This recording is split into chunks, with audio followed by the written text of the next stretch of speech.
Secondary carbocation primary carbocation থেকে মোর stable, আর এখান থেকে বলতে পারি।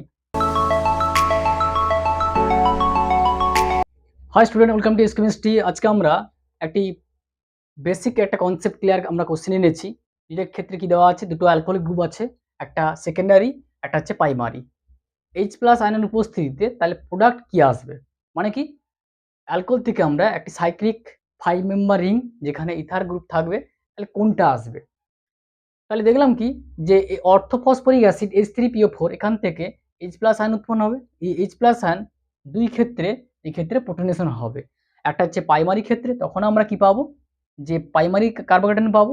আর যদি H প্লাস আয়ন এই সেকেন্ডারি যদি অ্যালকোহলে যদি যুক্ত হয়, অর্থাৎ প্রোটনেশন হয়, তাহলে সেখান থেকে আমরা পাবো সেকেন্ডারি কার্বোক্যাটায়ন।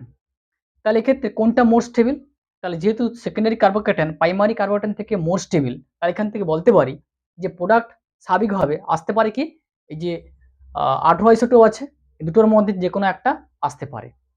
কিন্তু তাহলে প্রথমে কি বি আর সি হলো না, তাহলে কোনটা হবে, এ আর ডির মধ্যে। তখনই প্রশ্ন, যেহেতু এক্ষেত্রে আইসোটোপ 18 থেকে এই অক্সিজেন লোন পেয়ার অ্যাটাক করবে, 2 ডিগ্রি কার্বোক্যাটায়নে অ্যাটাক করবে, যার ফলে এই কার্বনের সঙ্গে যুক্ত আছে কি CH3।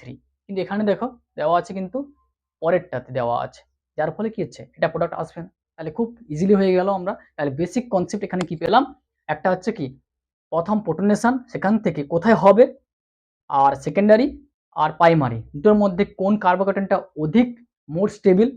তাহলে এই স্টেবিলিটি থেকে আমরা কিন্তু প্রোডাক্ট কোনটা আসার সম্ভাবনা ম্যাক্সিমাম পেয়ে গেলাম, যে এ আর ডির মধ্যে। তারপর স্টেপে অ্যাটাক করবে যে কার্বনটাতে, সেই কার্বনের সঙ্গে কি গ্রুপ আছে, এখানে কি মিথাইল গ্রুপ আছে। ফলে কি হচ্ছে, এই কার্বনই যদি অ্যাটাক করে এই 18 আইসোটোপ অক্সিজেনের লোন পেয়ার, তাহলে পাশেই থাকবে মিথাইল গ্রুপ। তার জন্য কি ফাইনাল মেজর প্রোডাক্ট পেলাম আমরা কি এ।